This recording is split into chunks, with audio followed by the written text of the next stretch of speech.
Hi friends, welcome back to my channel. ఈరోజు మీకు ఈ సీరియల్లో ఏం జరిగిందో తెలుసుకోవాలి అనుకుంటున్నారా? అయితే వెంటనే మనం సీరియల్లోకి వెళ్ళిపోదాం. ఇక ప్రేమ అయితే అక్కడ కనిపించకపోవడంతో ఒక్కసారిగా అందరూ కూడా కంగారు పడతారు.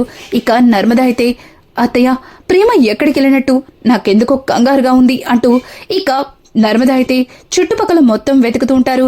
ఇంకా ఇది ఇలా ఉండగా ప్రేమ అయితే నేరుగా భాగ్యం ఇంటికి వస్తుంది. అప్పటికే భాగ్యం అలాగే వల్లి కుటుంబం మొత్తం కలిసి ఇక స్టేషన్లో ఏం జరుగుతుందో వీళ్ళు ఒక కథలాగా యాక్టింగ్ చేస్తూ వాళ్ళల్లో వాళ్ళు తెగ నవ్వుకుంటారు. అది చూసిన ప్రేమ మరింత కోపంతో రగిలిపోతుంది. ఇక ఇంతలో ముందుకు వెళ్లేసరికి భాగ్యమైతే, అమ్మడు ఇంతకీ ఆ ధీరజ్ ఇలా ఎలా ఇరుక్కున్నాడే? నిజానికి ధీరజ్ సానా మంచోడు. మరి అంత మంచోడు ఇట్లాంటి పొరపాటు ఎందుకు చేస్తాడే అని చెప్పి భాగ్యం అడుగుతూ ఉంటే ఇక వల్లి, అవునమ్మా నువ్వు చెప్తుంటే నాకు కూడా అదే అనిపిస్తుంది. ధీరజ్ చాలా మంచోడు. తను ఎప్పుడు కూడా ఇట్లాంటి తప్పు చెయ్యడు. నవ్వితే నవ్వాను కాని మా చిన్నమరిది అట్లాంటివాడు కానే కాదు. ఇదంతా సొత్తుంటే ఎవరో మా చిన్నమరిదిని కావాలని ఇరికించినట్టుగా అనిపిస్తుంది. లేకపోతే అప్పుడే మత్తుమందుతో కారు ఎక్కడమేంటి? పైగా కొద్ది దూరంలోనే పోలీసులు అతన్ని పట్టుకోవడం, ఇదంతా సొత్తుంటే ఎవరో కావాలని మా చిన్నమరిదిని ఇరికిచ్చినట్టుగా అనిపిస్తుంది అని చెప్పి ఇక వల్లి మాట్లాడుతూ ఉంటే ఒక్కసారిగా వెనక్కి తిరిగి చూసేసరికి అక్కడ ప్రేమ అయితే కనిపిస్తుంది. ఇంకా ప్రేమని చూసిన వల్లి భయంతో ఒక్కొక్క అడుగు వెనక్కి వేస్తుంది. ఇంకా ప్రేమ అయితే, చూడండి మీరే కదా ధీరజ్ని కావాలని పంతం కొద్దీ ఇలా తప్పుడు కేసులో ఇరికించారు అని అంటుంటే ఒక్కసారిగా భాగ్యం, చూడమ్మడు మేము చెడ్డవాళ్ళమే, కానీ మరి ఇంత చెడ్డవాళ్ళం కానే కాదు. ఏదో మా బతుకుల కోసం చిన్న చిన్న తప్పులు చేశాం. ఇలా పెద్ద పెద్ద తప్పులు చేసేంతటికి మేమింకా దిగజారలేదు. చూడమ్మాయి, ఒక్కసారి నువ్వే ఆలోచించు. మారక ద్రవ్యాలంటే పెద్ద మొత్తం మీద డబ్బులు పెడితే గాని అటువంటి మత్తు పదార్థాలు దొరకవు.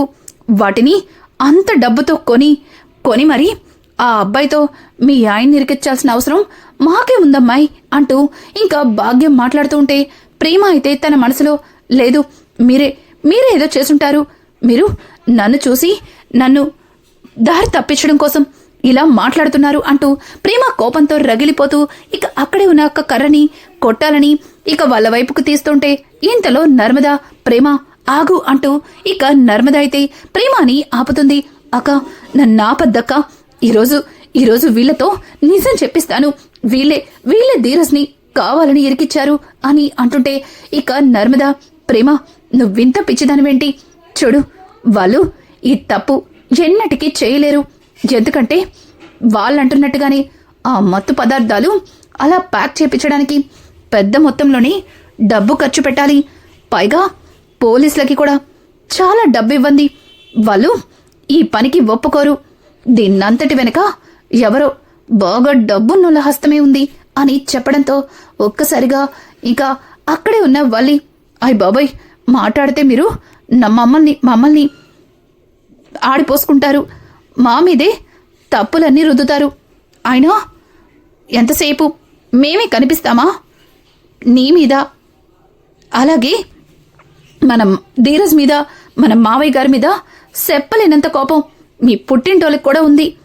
నిన్ను ఎత్తుకెళ్ళి ధీరజ్ పెళ్లి చేసుకున్నాడని, అలాగే మీ అమూల్య వల్ల వాళ్ళ కొడుకు విశ్వక్ జైలు పాలయ్యాడని, ఇవన్నీ కూడా వాళ్ళు కడుపులో పెట్టేసుకొని ఇట్ట ధీరజ్ని అడ్డంగా ఇరికిచ్చుంటారు.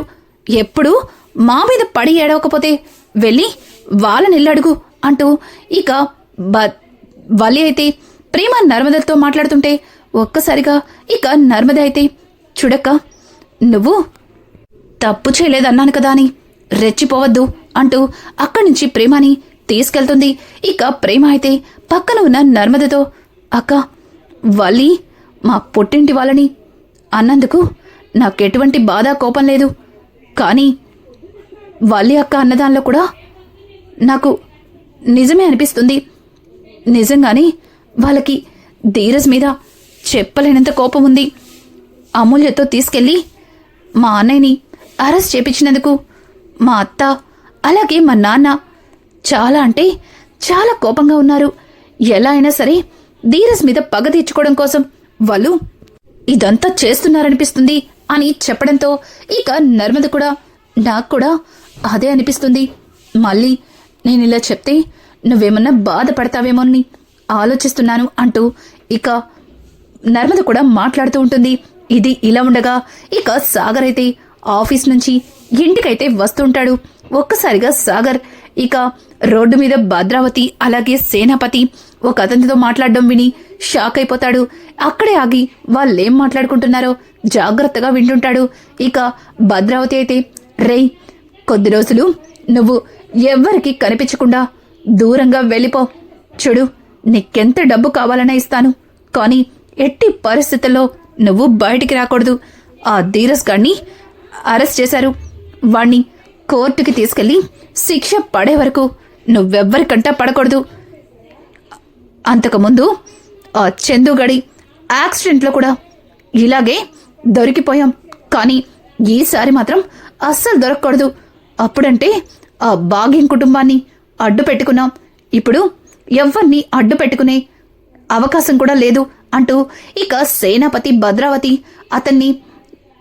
అతనికి వార్నింగ్ ఇచ్చి అక్కడి నుంచి వెళ్ళిపోమని చెబుతుంటారు.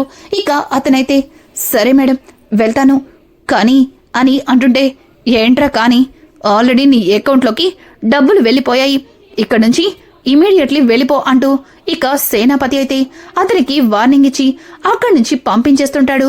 ఇక అక్కడే ఉన్న సాగర్ అయితే రేయ్, మీరేనా మా చిన్నోణ్ణి ఇలా కుట్ర చేసి గిరికిచ్చింది, మిమ్మల్ని వదిలిపెట్టేదే లేదు అంటూ ఇంకా సాగర్ అయితే ఒక్కసారిగా సేనాపతిని కొట్టబోతుంటాడు. ఇంతలో భద్రావతి రేయ్, నా తమ్ముణ్ణి కొడతావా అంటూ ఇక భద్రావతి సాగర్ మీద చేయెత్తుతుంటే ఇక ఇంతలో వాడైతే అక్కడి నుంచి తప్పించుకొని పారిపోబోతుంటాడు. ఇక సాగర్ అయితే అతన్ని పట్టుకోవడం కోసం తన బైక్తో వీళ్ళని వదిలేసి అక్కడి నుంచి బైక్ తీసి వాడి వెంట పడుతూ ఉంటాడు. ఇదంతా చూసిన సేనాపతి, అక్క ఇప్పుడు వీడు ఈ సాగర్ కడికి దొరికిపోతే ఇదంతా మనమే చేశామని సాక్ష్యాలతో బయట పెట్టేస్తాడు. ఎన్ని రోజులు ఆ ఇంటి నుంచి ప్రేమని ఏదో రకంగా మన వైపుకి తెచ్చుకోవాలని అనుకున్నాము. ఆ ధీరజ్ని అరెస్ట్ చేయించాలనుకున్నాం, కానీ మనమే దొరికిపోయేలా ఉన్నాం అంటూ ఇక సేనాపతి అయితే భద్రావతితో చెప్తుంటే, భద్రావతి చూడు సేనా, నువ్వేం కంగారు పడకు. వాడు ఎంత ప్రయత్నించినా వాడు మాత్రం దొరకడు. వాడు చాలా తెలివైనవాడు, వాడి మీద నాకు నమ్మకం ఉంది అని అంటుంటే, అక్క వాడి మీద నీకు నమ్మకం ఉన్నట్టే వాణ్ణి పట్టుకుంటాడని ఈ సాగర్ గాడి మీద కూడా నాకు నమ్మకం ఉంది. నాకెందుకో భయంగా ఉంది, నేను వాణ్ణి ఫాలో చేస్తాను అంటూ ఇంకా సేనాపతి అయితే కార్ తీసుకుని వాళ్ళ వెంటే వెళ్తూ ఉంటాడు. ఇక ఇంతలో ఒక ఇరుకు సందులోకి వాడు పారిపోతుంటే ఇంకా సాగర్ కూడా అతని వెంట ఆ ఇరుకు సందులోకి బైక్ ని పోనిస్తాడు. ఇంకా కార్ అక్కడ దాకా వెళ్లి అక్కడతో ఆగిపోవడంతో ఇక సేనాపతి కూడా వాళ్ళని పట్టుకోలేకపోతాడు. ఇంకా సాగర్ అతన్ని పట్టుకుని బాగా తన్ని ఇంకా స్టేషన్ కైతే తీసుకొస్తాడు. అప్పటికే స్టేషన్ దగ్గర ఇక రామరాజు అలాగే తన కుటుంబం అంతా ధీరజ్ కోసం బాధపడుతూ ఉంటే ఇక ఇంతలో సాగర్ అయితే అతన్ని తీసుకుని లోపలికైతే వెళ్తుంటాడు.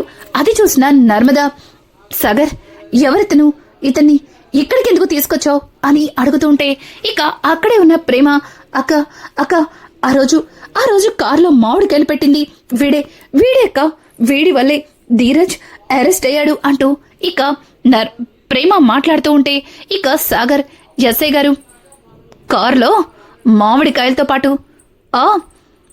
మత్తు పదార్థాన్ని పెట్టింది, ఇదిగో వీడిని మీరు అరెస్ట్ చేయాలి.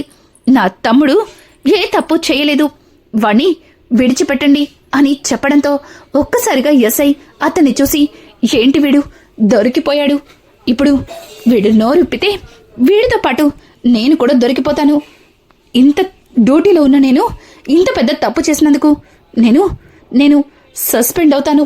తర్వాత నా పిల్లలు రోడ్డున పడతారు, డబ్బుకి కక్కుర్తిపడి ఇట్లా ఇరుక్కున్నానేంటి అంటూ ఎస్ఐ కూడా తన మనసులో బాధపడుతూ ఉంటాడు.